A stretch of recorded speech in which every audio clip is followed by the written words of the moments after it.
أعوذ بالله من الشيطان الرجيم بسم الله الرحمن الرحيم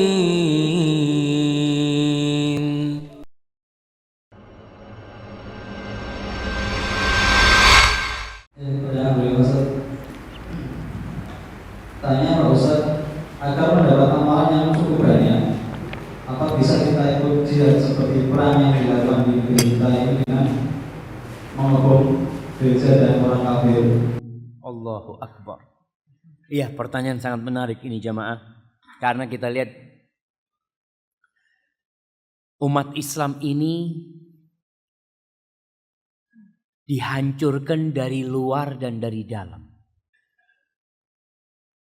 Dari luar, musuh-musuh yang menyerang negeri-negeri Islam, yang mengacaukan umat Islam.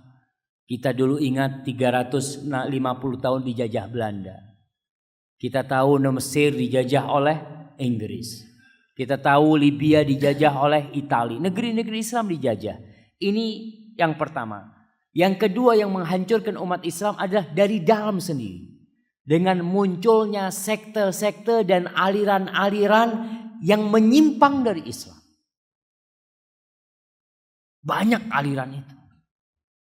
Oleh karena itu Rasul sallallahu alaihi wasallam pernah menceritakan umatku itu akan berpecah belah menjadi 73 golongan.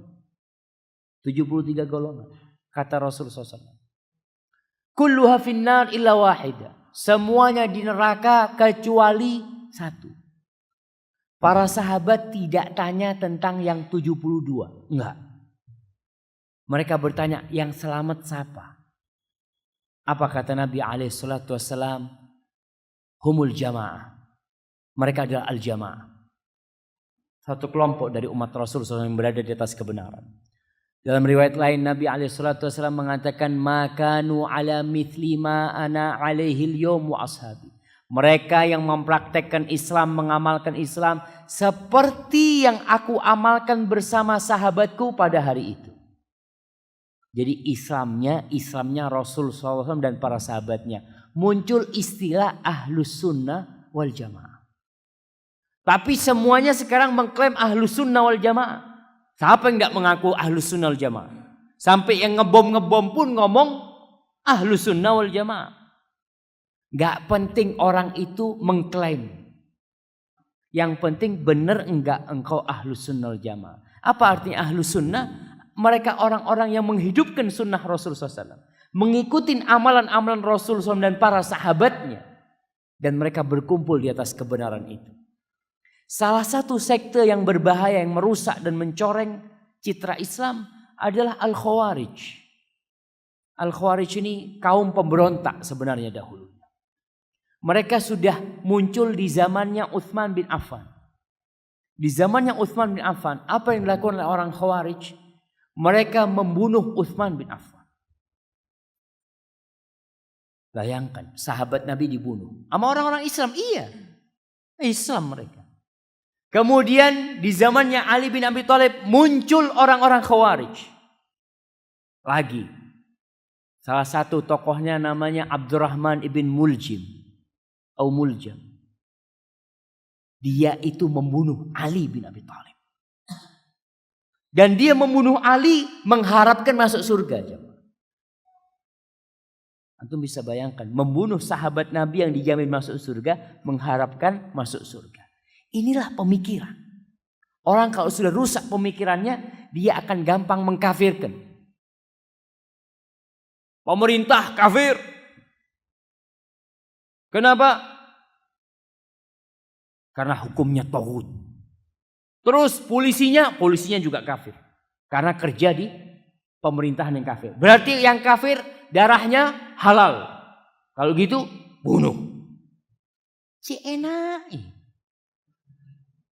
Kau nanti ngebom, mati masuk surga. Kalau cara kayak gitu masuk surga kayaknya semua bakal ngebom diri. Bunuh diri semua. Apalagi yang punya utang banyak. Aduh aku iso nyaur utang. Bismillah. Nih bomnya pasang. Subhanallah jamaah. Islam tidak mengajarkan hal itu. Membunuh orang kafir. Nih kafir, bukan Islam yang dianggap kafir.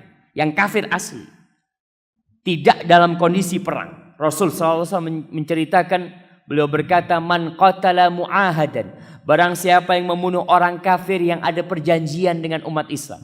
Orang kafir mungkin hidup di negeri Islam. Atau orang kafir ada perjanjian damai dengan umat Islam. Orang Islam lalu membunuh orang kafir itu.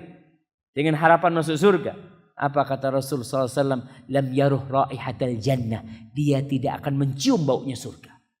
Jangan masuk surga. Nyium baunya surga tidak. Maka orang-orang yang berpikir berjihad dengan cara seperti itu.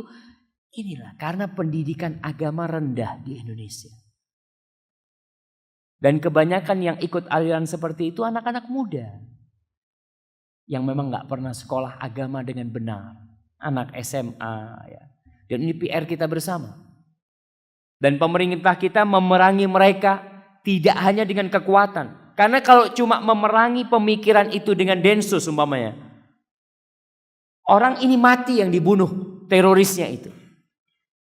Tapi pemikirannya tetap ada di orang-orang. Maka dengan pengajian-pengajian seperti ini kita jelaskan. Bagaimana manhaj ahlus sunnah wal jamaah. Tidak mudah-mudah mengkafirkan. Orang yang masuk Islam dengan jelas, maka tidak bisa dikeluarkan dari Islam kecuali dengan cara yang jelas pula. Para ulama sudah menjelaskan tentang kelompok Khawarij ini. Mereka orangnya ahli ibadah. Nabi SAW menjelaskan tentang orang Khawarij dulu itu. Apa kata Nabi SAW? Tahqiruna salatakum ma'a salatim. Salatnya kalian kalau dibandingkan dengan salatnya orang Khawarij, salat mereka lebih banyak. Bacaan Quran mereka lebih banyak. Tapi bacaan itu tidak sampai kepada hati mereka. Cuma sampai kerongkongan. Maka kenapa kita diperintahkan untuk kembali kepada ulama-ulama ahli sunnah wal jamaah. Jangan sampai kita salah milih. Diklaim bahwasanya, oh ini jenggot. Hati-hati, jenggot ini teroris. Subhanallah. Kalau kita lihat ulama-ulama Indonesia yang dulu-dulu, rata-rata semuanya pakai jenggot. Karena Rasul SAW pakai jenggot. Dan itu bukan ciri-ciri teroris, enggak.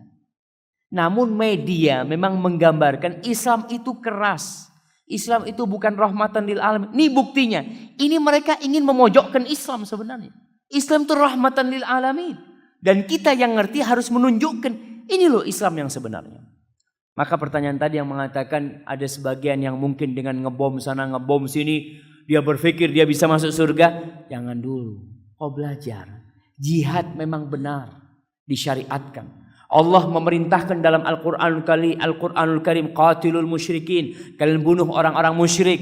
Kalian bunuh orang-orang kafir. Ada dalam Al-Quranul Karim. Tapi bagaimana penerapannya? Itu yang kita harus pelajari. Nabi SAW tinggal di kota Madinah sama orang Yahudi. Tetangganya orang Yahudi. Umar bin Khattab. Siapa yang membunuh Umar bin Khattab? Siapa jemaah? Anda kasih hadiah. Siapa yang membunuh Umar bin Khattab? Abu Lu'lu'lah. Apa agamanya? Majusi. Hidup di mana dia? Di Madinah. Hidup di Madinah. Orang Majusi. Haknya dikasih, hak hidup. Dan tidak dibunuh oleh Umar bin Khattab radhiyallahu ta'ala anhu. Islam itu cinta damai. Kapan Islam itu berperang? Iya, kalau Islam disakitin, Islam diperangin, Islam memerangi. Ketika dihalangin Islam dari menegakkan kebenaran, Islam baru berperang. Dan ada syarat-syarat dan rukunnya. Itu yang tidak dipelajari atau difahami oleh sebagian saudara-saudara kita dari kaum muslim. Ya doakan mereka. Sekarang ini untuk menakut-nakuti orang, pokoknya kalau nggak senang hati-hati teroris. Belum tentu teroris. Kita hati-hati juga tidak gampang-gampang menvonis orang. Tapi yang jelas aliran yang tadi disebutkan ngebom sana ngebom sini dengan harapan masuk surga itu harus mendapatkan penataran lah orang-orang seperti itu. Supaya mereka tahu bagaimana Islam yang sebenarnya, bukan Islam yang dia dengar dari ustadz-ustadz dia atau dari buku-buku dia. Hadza wallahu a'lam bissawab. Nah. أعوذ بالله من الشيطان الرجيم بسم الله الرحمن الرحيم